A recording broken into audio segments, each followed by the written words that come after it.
गांधी तीर्थ निसर्गाच्या सानिध्यात महात्मा गांधींच्या जीवनावरील जगातील पहिले मल्टीमीडिया म्युझियम। आजच भेट द्या गांधी तीर्थ जैन न्यूज जळगाव। अधिक माहितीसाठी www.gandhifoundation.net वर विजिट करा।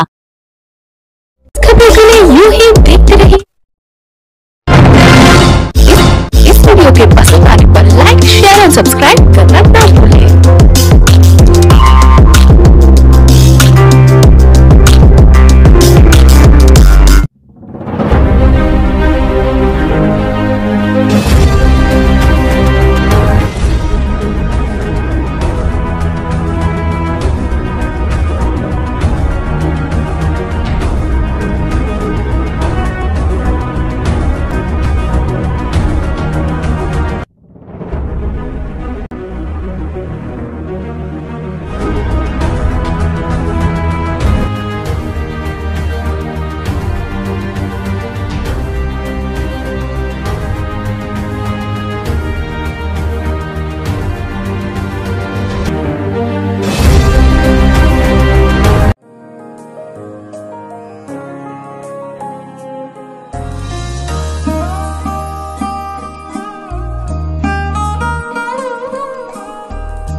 महात्मा गांधी के भाषण तथा लेखन को दर्शाते collected works of Mahatma Gandhi का प्रकाशन हो चुका है। जीआरएफ, गुजरात विद्यापीठ तथा भारत सरकार के प्रकाशन विभाग के साथ मिलकर संपूर्ण गांधी वाङ्मय पर बड़े पैमाने पर कार्य हो रहा है। हम बंधुत्व, सद्भाव, प्रेम, अहिंसा और शांति को विश्व में प्रस्थापित करने के लिए सदा कार्यरत रहेंगे।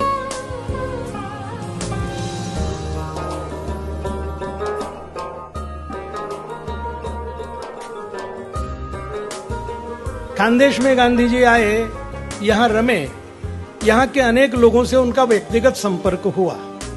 महात्मा गांधी तत्वज्ञान मंदिर में थे, लेकिन उरळी कांचन में बसने वाले बाळकोबा जी ने हिंदी और गुजराती में मुख्य रूप से लगभग 19 ग्रंथों की रचना की है।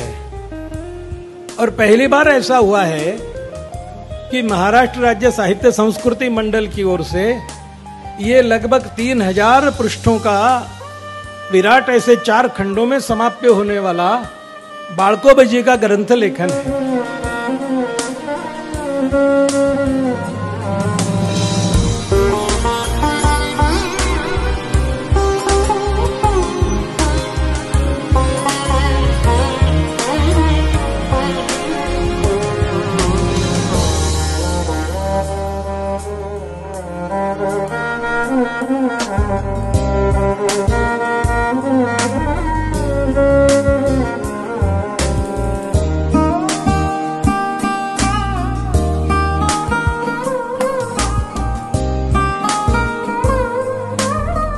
तो वो जैसे ट्रेन में जा रहे थे और एक बूढ़ी माता, उड़ीसा गए वो, उड़ीसा में एक बूढ़ी माता आई, उसके कपड़े बिल्कुल फटे हुए थे और उन्होंने, उन बूढ़ी माता ने उनको एक, पहले तांबे के सिक्के होते थे, सबसे कम वाले सिक्के तांबे के होते थे, उन्होंने उनको, सब लोगों ने आके उनको बहुत पैसे और सामान वगैरह दिया, तो वो बूढ़ी माता ने उनको एक सिक्का दिया।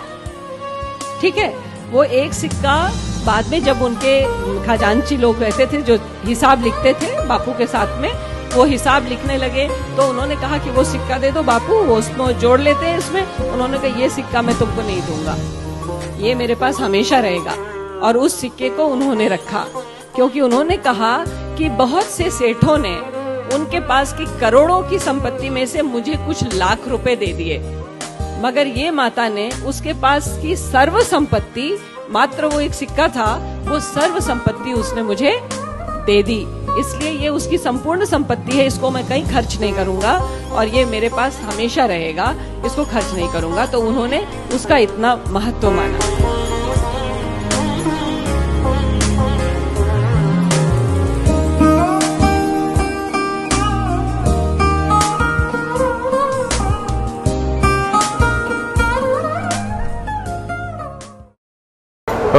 ये बहुत खुशी की बात है और मैं गांधी रिसर्च फाउंडेशन की शुरुआत से जुड़ा हुआ हूँ, तो मेरे लिए ये बहुत आनंद देता है मुझे कि ये निरंतर चलता रहा है। शुरू हुआ बड़े भाऊ की आशीर्वाद से, तब से ये कार्यक्रम होता रहता है और जलगांव में उसको प्रतिसाद जो मिलता है वो बहुत खुशी की बात है।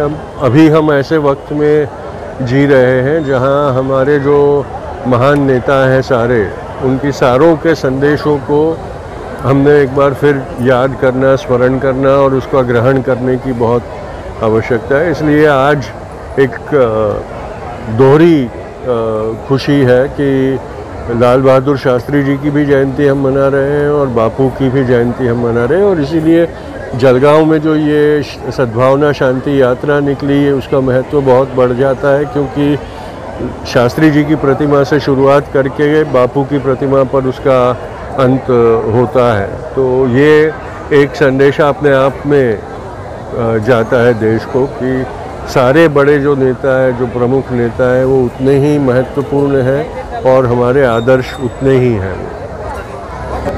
मेरे लिए बहुत ही आनंद का और गर्व का विषय है कि मैं यहाँ पर इतने सुंदर कार्यक्रम में शामिल हो सकी हूँ, क्योंकि ये कार्यक्रम आयोजित करना तो इतना वो नहीं है, इस कार्यक्रम के आयोजन का निरंतर होना, जो निरंतरता है वो बहुत सुंदर है। और इससे यहाँ जलगांव के पीढ़ी दर पीढ़ी बच्चे बापू के आदर्शों से, शास्त्री जी के आदर्शों से परिचित हो सकेंगे और हमारे देश के निर्माण के लिए दूसरा और कोई रास्ता नहीं है।